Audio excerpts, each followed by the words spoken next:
Olá pessoal, tudo bem? Meu nome é Tarek Souza e continuo aqui com um projeto de leitura da Bíblia Sagrada.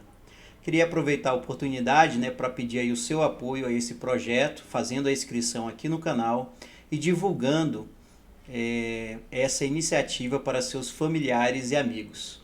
Também aproveite o momento, clique lá no sininho para receber a notificação dos próximos vídeos. A minha ideia, pessoal, é publicar um capítulo da Bíblia por dia. Estou aí firme e forte nesse propósito. Espero que vocês, juntamente comigo, possamos aí continuar a leitura desse importante livro aí da Igreja Católica. Vamos lá então?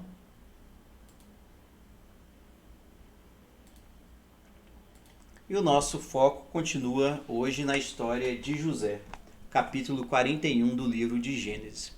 José explica os sonhos do rei.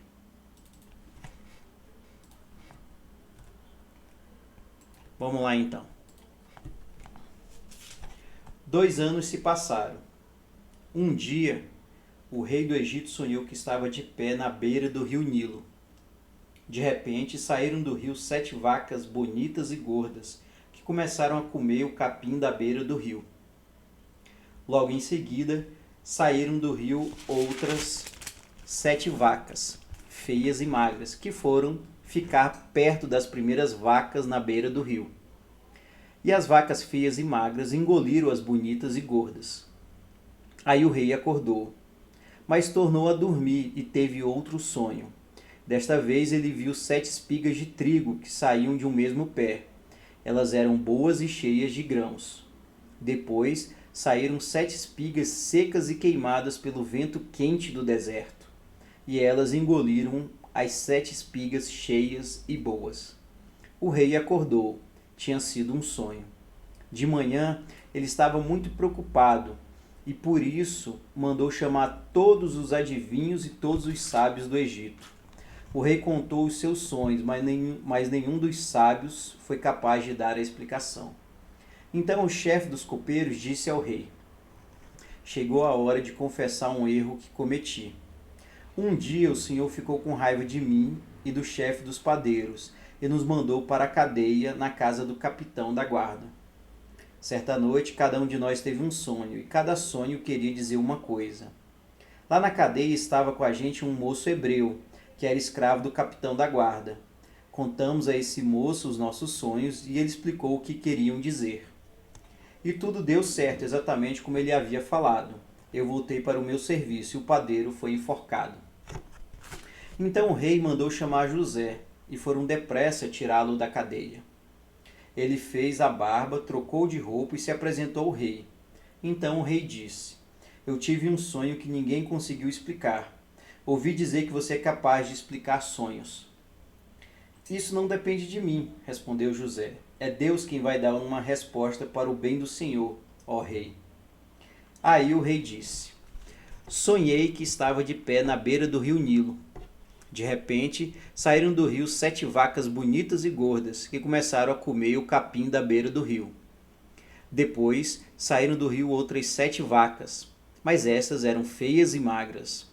Em toda a minha vida eu nunca vi no Egito vacas tão feias como aquelas. E as vacas feias e magras engoliram as bonitas e gordas, mas nem dava para notar isso, pois elas continuavam tão feias como antes. Então eu acordei. Depois tive outro sonho. Eu vi 7 espigas de trigo boas e cheias de grãos, as quais saíam de um mesmo pé. Depois saíram 7 espigas secas e queimadas pelo vento quente do deserto, e elas engoliram as 7 espigas cheias e boas. Eu contei os sonhos aos adivinhos, mas nenhum deles foi capaz de explicá-los. Então José disse ao rei: os 2 sonhos querem dizer a mesma coisa. Por meio deles, Deus está dizendo ao Senhor o que ele vai fazer. As 7 vacas bonitas são 7 anos, e as 7 espigas boas também são. Os 2 sonhos querem dizer uma coisa só. As 7 vacas magras e feias que saíram do rio depois das bonitas, e também as 7 espigas secas e queimadas pelo vento quente do deserto, São 7 anos em que vai faltar comida. É exatamente como eu disse. Deus mostrou ao Senhor, ó rei, o que ele vai fazer. Virão 7 anos em que vai haver muito alimento em todo o Egito. Depois virão 7 anos de fome. E a fome será tão terrível que ninguém lembrará do tempo em que houve muito alimento no Egito.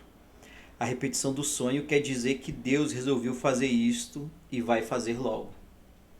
E José continuou: portanto, será bom que o Senhor, ó rei, escolha um homem inteligente e sábio e o ponha para dirigir o país. O rei também deve escolher homens que ficarão encarregados de viajar por todo o país para recolher a quinta parte de todas as colheitas durante os 7 anos em que elas forem boas. Durante os anos bons que estão chegando, esses homens ajuntarão todo o trigo que puderem e guardarão em armazéns nas cidades, sendo tudo controlado pelo Senhor. Assim, o mantimento servirá para abastecer o país durante os 7 anos de fome no Egito, e o povo não morrerá de fome. José como governador do Egito.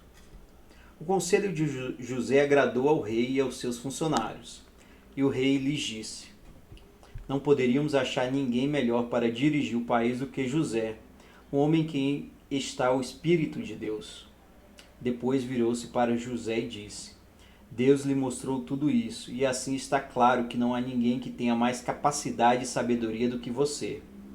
Você vai ficar encarregado do meu palácio, e todo o meu povo obedecerá às suas ordens. Só eu terei mais autoridade do que você, pois sou o rei. Neste momento, eu o ponho como governador de todo o Egito. Então o rei tirou do dedo seu anel sinete e o colocou no dedo de José. Em seguida mandou que o vestissem com roupas de linho fino e pôs uma corrente de ouro no pescoço dele. Depois fez com que José subisse no carro reservado para a maior autoridade do Egito, depois do rei, e mandou que os seus homens fossem na frente dele gritando: abram caminho.